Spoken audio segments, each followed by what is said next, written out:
O projeto Acessibilidade Jerônimo Mendonça, Pagem, apresenta o Livro Inclusivo dos Espíritos com Sônia Hoffmann, Eduardo Paes e Henrique Miranda.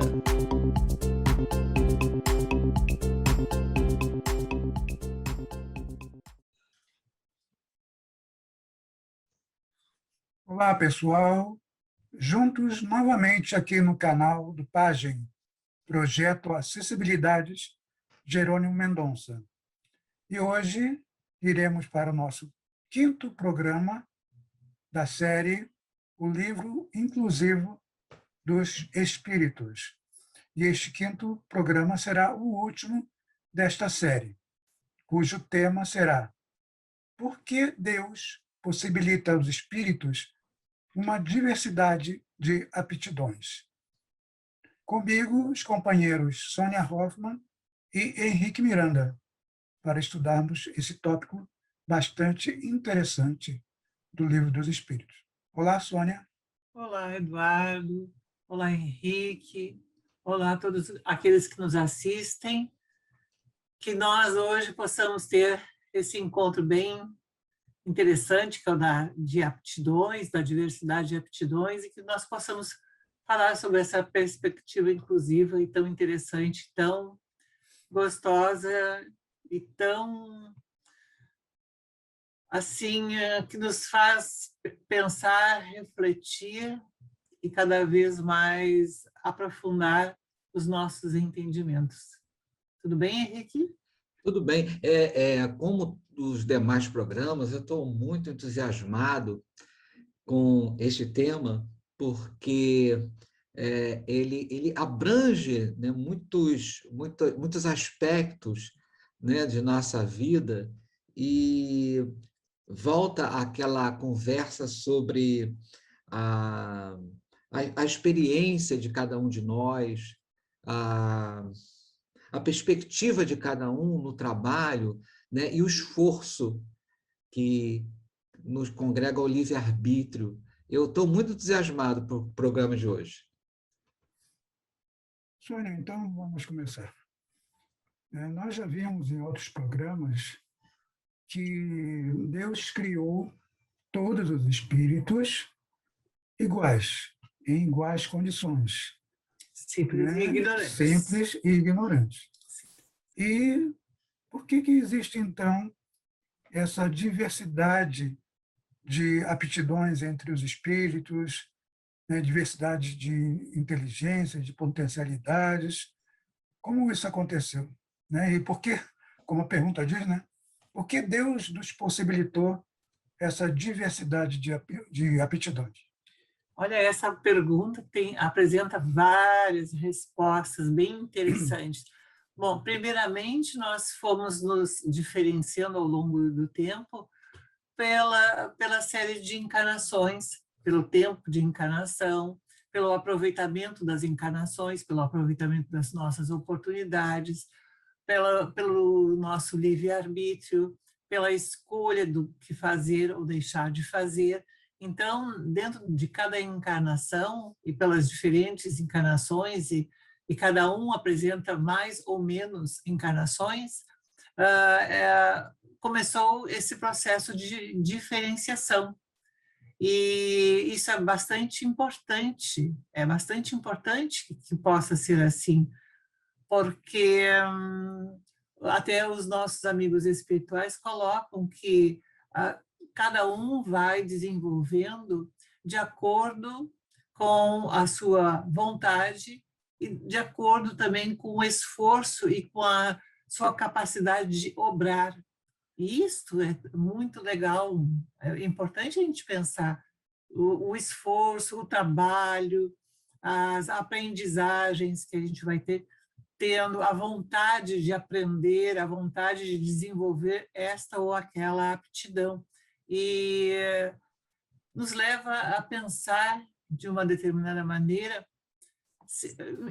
Vamos imaginar se nós fôssemos autossuficientes. Se todo mundo soubesse absolutamente tudo, se todos nós tivéssemos tudo, todo o conhecimento, nós provavelmente, pelo nosso comportamento, como a gente pode ainda perceber, nós não iríamos buscar as outras pessoas, nós ficaríamos mais a nossa, ficaríamos mais resolvendo as nossas questões pelos nossos próprios conhecimentos.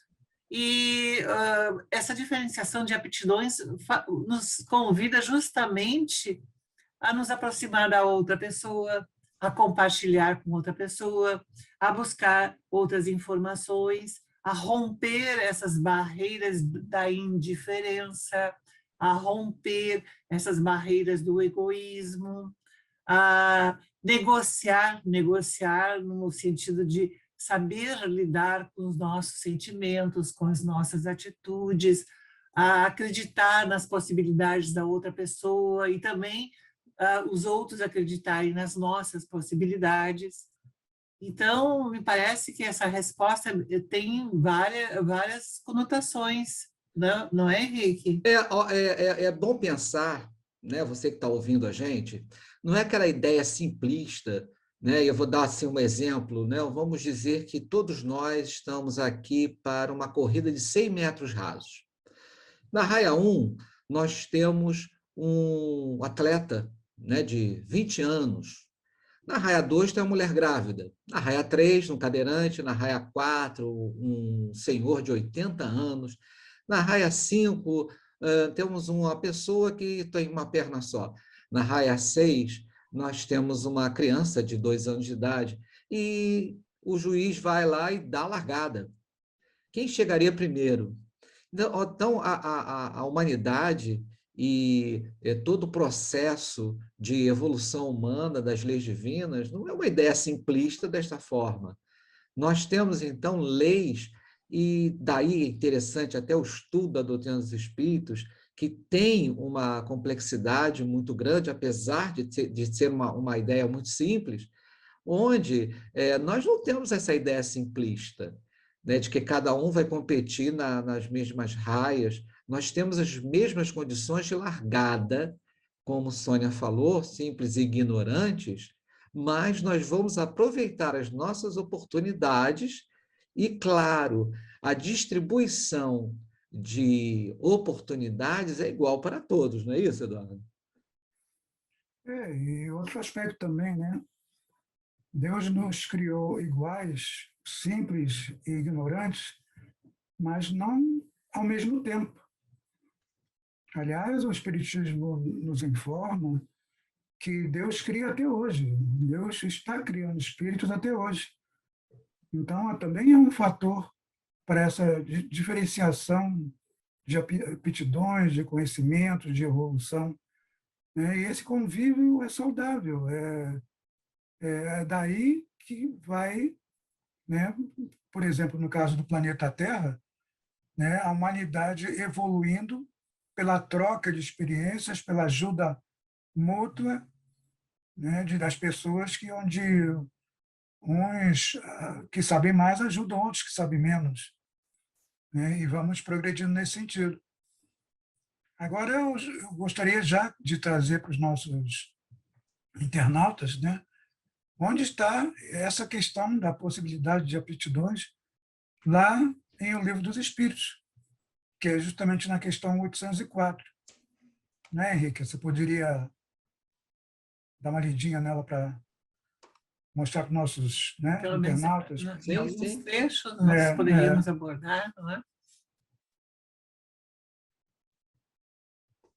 Onde Deus, onde Allan Kardec justamente pergunta porque Deus possibilita aos homens essa diversidade de aptidões. Sim, então porque não outorgou Deus as mesmas aptidões a todos os homens, e a resposta é que ele criou todos iguais, mas cada um vive há mais ou menos tempo, como Eduardo bem observou, né? E que essas pessoas têm feito maiores ou menores aquisições. A diferença está na experiência alcançada, e aí tem um ponto que eu acho muito interessante, que é a vontade e o livre-arbítrio. Então, como é que funciona isso, o livre-arbítrio entre as pessoas? Porque aí você nota, né, que alguns realmente, né, estão... eu não gosto de falar na dianteira, não, né, mas estão num estado de consciência e de progresso espiritual com Mais maior avanço, despertos. despertos. Obrigado, Sônia. Eu acho que é a melhor palavra mesmo, né? Mais despertos, essa consciência evolutiva, e estão alcançando um estágio pleno, né, de desenvolvimento espiritual, moral, intelectual, né? E a gente pode até discutir isso, né, o trabalho físico e intelectual mais tarde. Mas aí a pergunta ela vai em torno disso, o livre-arbítrio. E será que nós estamos utilizando bem o nosso livre-arbítrio e a gente vê o outro com mais habilidades, o outro com mais consciência, com um progresso mais nítido? E será que a gente tem que ter inveja só porque ele tem? Ou nós não estamos aproveitando as nossas oportunidades? E, aliás, a gente está com uma oportunidade de ouro na mão agora, não é? Exatamente. E essa abordagem inclusiva, a proposta inclusiva, justamente também nos fala muito disso, dessa ação recíproca, dessa troca, desse intercâmbio, dessa busca, dessa justiça nas oportunidades, na disponibilização de acessibilidades de uma forma assim confortável, segura, de uma acessibilidade também que leve ao desenvolvimento da autonomia. Então, nós estamos cada vez mais percebendo essas conexões, dessa diversidade de aptidões que todos nós temos e que os amigos espirituais, mais adiante também, nessa mesma resposta, vão colocando que o que um não sabe, sabe o outro, e é assim que nós vamos todos nos constituindo, é assim que a sociedade vai se agilizando e é assim que nós vamos evoluindo, crescendo, a sociedade vai se organizando, e isto é extremamente importante. E como nós já vimos em programas anteriores e em questões anteriores também, todos nós temos algo de útil, porque todos nós também somos os co-criadores, todos nós fazemos parte dessa criação divina e temos o nosso papel e temos a nossa função dentro de todo esse processo de criação. Então, no momento que a gente começa a marginalizar as pessoas, desacreditar das possibilidades das pessoas, ou mesmo nem deixar que elas mostrem as suas habilidades ou que tenham as suas potencialidades, e também não queremos perceber as necessidades das outras pessoas, nós muitas vezes estamos com isso também provocando em nós que os outros também não percebam as nossas necessidades, as nossas possibilidades. Nós estamos fechando também portas, muitas vezes, para que outros possam perceber também que nós temos possibilidades. Então, à medida que eu for tratando com o meu próximo, com o meu semelhante de uma determinada maneira, é claro que também isso vai, aos poucos, conquistando aquela pessoa, não é? E ele também vai olhando para mim de uma forma assim, de aproximação. Eu estou E toda a lembrando... sociedade vai se tornando cada vez mais justa, cada vez mais próxima. Sim, Henrique, pode falar. Hoje eu estou muito atlético hoje, porque eu lembrei também de uma Paralimpíada, onde era uma corrida e quando deram a largada, um dos competidores caiu. E aí Assim, uma das competidoras chegou, levantou e, não, vai passar, não fica assim não, porque ele ficou muito abatido com aquilo. E aí o que aconteceu? Todos deram-se as mãos e correram e chegaram juntos à linha de chegada. Então, essa reciprocidade que você está falando, Sônia, esse darmos as mãos, e aí, será que não está faltando isso a todos nós, nesta grande corrida, né, que é a nossa encarnação, onde nós podemos dar as mãos uns aos outros e chegarmos juntos à linha de chegada?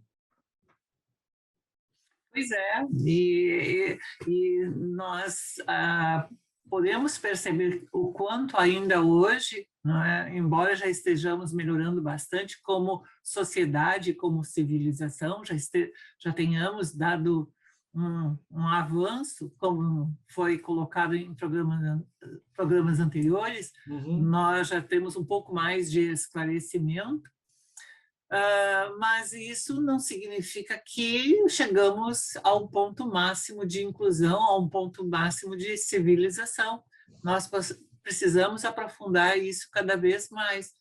E para aproximar e para aprofundar todas essa aceitação das diversidades de aptidões que justamente Deus concede, para que justamente venhamos a romper os nossos egoísmos, romper as nossas vaidades, para que nós possamos mutuamente nos aproximar, nos tornarmos mais solidários, mais fraternos, mais amigos, mais receptivos a tudo isso. E olha que pedagogia divina linda essa, maravilhosa, que vem nos convidando a cada vez mais organizar tudo isso.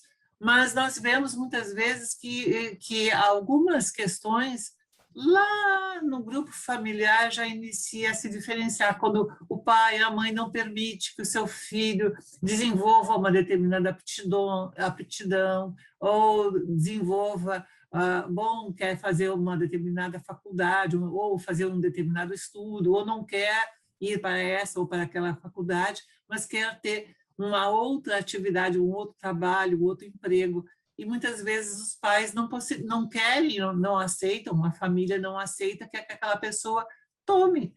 E isso também está contemplado em O Livro dos Espíritos, que é claro que nós não vamos partir para excessos ou partir para questões assim que vão trazer grandes prejuízos, mas um prejuízo grande é muitas vezes, como também é colocado, nós obrigarmos uma pessoa a fazer uma determinada coisa que ela não tem aptidão, ou que pelo menos não a satisfaça, não a alegre. Não é para aquilo, nem todos têm a oportunidade, ou nem todos querem ser professores, e nem todos querem ser doutores, e nem todos querem ser engenheiros, e nem todos querem ser sapateiros, ou lixeiros, ou isso, ou aquilo, né? Depende muito das aptidões. Depende inclusive, é a pergunta 928, né, que a Sônia está mencionando, e o Kardec até fala que precisa até ter bom senso, porque se a pessoa tem, né, uma aptidão para ser médico, advogado, e claro que ela deve aproveitar, né, essa oportunidade, mas, como ele coloca lá, às vezes o filho de um médico, ele quer ser poeta, ele quer ser artista, ele quer seguir uma outra profissão, né? E isso deve ser, deve dar essa oportunidade, né? É o livre-arbítrio, né? E, claro, aí entra naquela parte também. Bom, se ele vai sofrer alguma dificuldade no futuro, né? A escolha é dele. Então, ele vai ter que arcar com essas consequências. Isso é a grande importância de nós, antes de fazermos qualquer escolha, de nós utilizarmos o nosso livre-arbítrio, pensando também que nós temos a liberdade de escolher o que nós desejamos, mas temos de perceber que todas as nossas escolhas ou não escolhas terão consequências.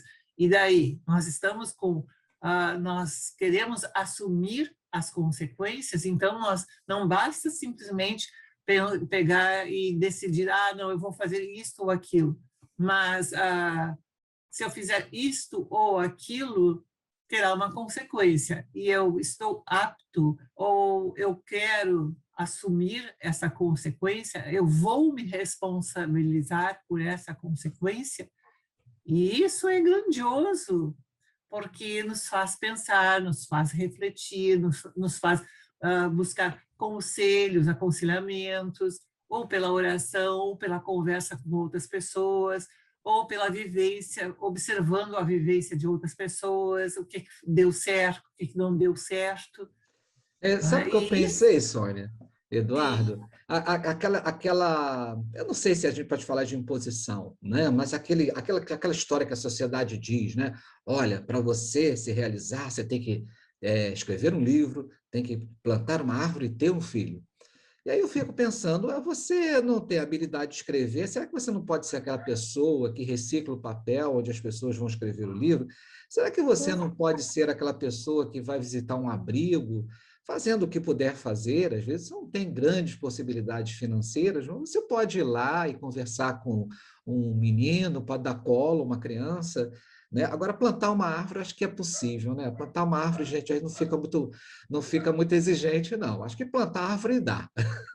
Não é, Eduardo? Agora, Mas mesmo para quem não pode, por alguma forma, esteja acamado alguma coisa, mas isso não impede de que possa aconselhar uma pessoa, ou possa sugerir, ou dar como um presente uma semente de uma Gente, eu não árvore. fui inclusivo agora. Ó. Olha, vê como é que são as Ou, coisas, hein? Eu não fui ou inclusivo. dar de presente um saquinho ali com as sementes, ou dar de presente um Exatamente. vasinho Estou com puxando uma minha orelha planta. aqui, Sônia, fica tranquila. Não, a não. Sônia, e lembrando do nosso mentor do Pajem, Jerônimo Mendonça, o gigante deitado, né? Ele ficava numa cama o tempo todo, só conseguia mexer a cabeça. Sim.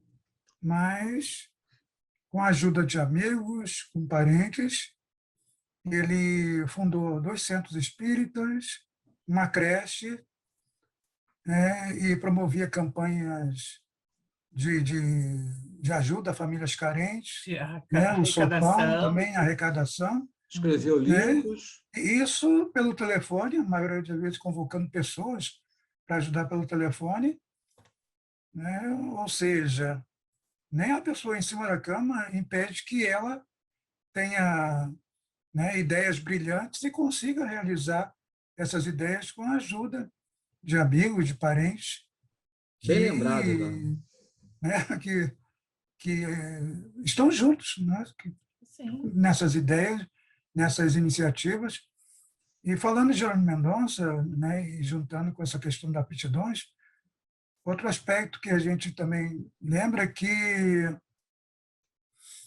muitas vezes a própria família não respeita as aptidões de uma pessoa com deficiência, achando que ela não tem potencial, que ela não tem possibilidades, que ela não é capaz de realizar o sonho dela.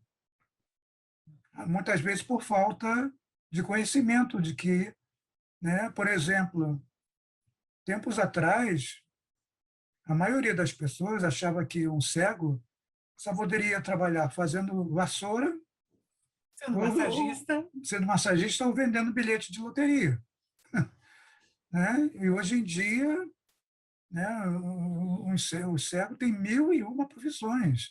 Por quê? Porque a tecnologia, né, e as estratégias e técnicas de acessibilidade nos permitiram fazer e participar das mais variadas áreas profissionais e do conhecimento humano.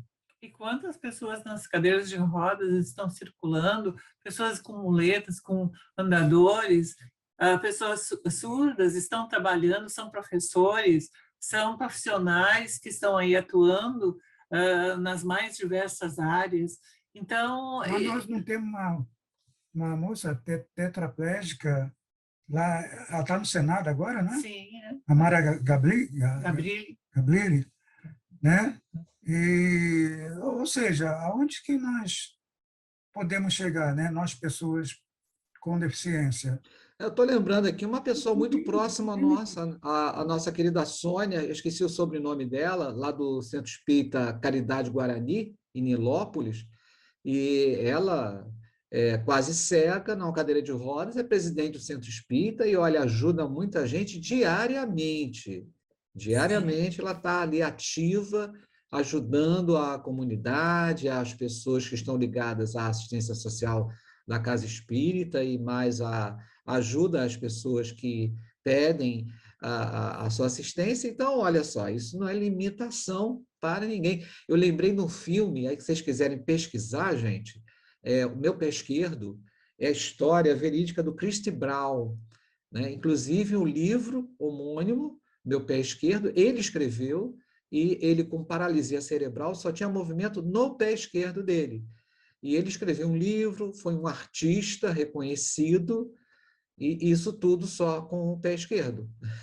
E nós temos os pintores com os pés também, né? Aqueles pintores que fazem as grandes e boas e excelentes pinturas utilizando somente os seus pés. Ou seja, é essa diversidade de aptidões que vai nos alertando o quanto todos nós temos possibilidades e o quanto nós precisamos nos abrir para as possibilidades e para as potencialidades das demais pessoas. Não é pelo fato de ela ter um determinado impedimento sensorial ou uma determinada limitação motora ou alguma questão que ela vai ter todas as limitações. Assim como uma pessoa superdotada, ela não é uma pessoa superdotada ou com altas habilidades em todos os aspectos, uma pessoa que tenha uma deficiência ou que tenha alguma dificuldade, ela também não é somente a sua deficiência. Ela não é totalmente uma pessoa que não tenha nenhum tipo de possibilidade, nenhum tipo de capacidade, nenhum tipo de aptidão. E aqui nós vimos quantas pessoas passaram, que foi trazido o exemplo, não é? Que não puderam atuar de uma determinada forma, mas atuaram de outra. E outras pessoas que talvez não tivessem a condição de estabelecer raciocínios, de um carisma para levar adiante determinadas ações, que são mais assim do trabalho braçal, ou não de um trabalho braçal, mas de uma ação de realmente ir lá fazer e acontecer. Mas é preciso que haja, muitas vezes, essa formação de uma equipe, de um trabalho em rede. E essa grande rede se chama a sociedade humana. Não é? Essa grande equipe é a nossa sociedade terrestre. E nós temos também, para a nossa colaboração, a ajuda dos amigos espirituais. Então, ou seja, nós estamos em um grande grupo, né, com uma série de aptidões, uma série de conhecimentos, e essa diversidade toda nos mostra claramente o quanto Deus se preocupou e se preocupa que nós possamos justamente romper essas nossas atitudes egoístas, essas nossas atitudes negligentes, essas nossas atitudes de nos afastarmos das demais pessoas. Estamos muito mais ligados uns nos outros do que a gente pode imaginar. Exatamente. E essa reciprocidade, ela é a chave para o nosso progresso, material e espiritual. Uhum. E essa reciprocidade não vê barreiras, nem de raça, nem de cor, nem de seita, Nem de sexo, nem de gênero. Né? Ou seja, é uma reciprocidade universal. Todos estamos juntos nessa nave-mãe, nos ajudando uns aos outros nessa nossa jornada interestelar, nessa jornada aí evolutiva. Né? Sim. É importante. Oi? Sim, não, e vamos nos aproximando, né, do final dessa série para deixar um gostinho de quero mais, né, Sônia Eduardo? Pois é. Então, nós estamos encerrando a primeira série aqui do livro inclusive dos Espíritos, não é? E aguardamos por todos vocês para os seus comentários ou para os seus compartilhamentos e também para a sugestão, né, de algumas outras atividades. Mas, enquanto isso, nós também vamos elaborando outras atividades, porque nós não pretendemos ficar distantes de vocês. Outras séries virão. Mesmo porque, pessoal, os aspectos inclusivos, tanto do Livro dos Espíritos como da doutrina espírita, não são só esses que abordamos nesta série. Tem muito São diversos, inúmeros. E certamente viremos com outras séries apresentando esses aspectos para vocês. Por isso, eu também quero deixar aqui meu abraço. Compartilhem, deem o seu like, tá? E enviem seus comentários também. E essa série teve exatamente esse objetivo, de estimular a todos, de incentivar a todos para não somente lerem o Livro dos Espíritos, mas passarem a estudar e passar a olhar tanto as perguntas feitas por Allan Kardec, que ele foi extremamente inteligente em suas perguntas, estudar as perguntas e estudar também as respostas com um olhar diferenciado, olhando para esses aspectos inclusivos, observando a profundeza, a profundidade de esclarecimentos, de entendimentos, para que nós possamos cada vez mais aproveitar as nossas oportunidades. Então, é claro, como disse o Eduardo, não são somente essas as questões que nos levam a uma perspectiva inclusiva, mas nós justamente estamos fazendo estas, mas incentivando e tentando com isso alavancar e estimular em cada um a curiosidade ou a vontade de olhar para o Livro dos Espíritos de uma forma diferente e estudar com mais vontade, com mais ânimo. E aquelas pessoas que ainda não foram até o Livro dos Espíritos ou não foram em outras obras da codificação, busquem, porque vão encontrar, e nós vamos voltar ou com o Livro dos Espíritos ou com uma outra obra da codificação, mas nós vamos voltar e apresentar mais questões, mas por enquanto deixamos para vocês, não é, este convite. Vão lá, busquem, estudem. Isso é libertador, é enriquecedor e nos emancipa e nos dá uma tranquilidade de viver mais calma e com mais sabedoria, sabendo que aquilo ali, bom, em algumas situações é passageiro, mas que o conhecimento adquirido e que as modificações adquiridas realmente com vontade, de uma forma edificante, elas sempre vão nos conduzir a condições bem melhores. E são permanentes. E são permanentes. Então, gente, beijo. Aguardem a próxima série. Um abraço a todos. Um abraço. Fiquem com Jesus. Espiritismo para todos. Participe desta proposta inclusiva. Inscreva-se no canal do Pagem, compartilhe nossos vídeos e deixe seu like neles.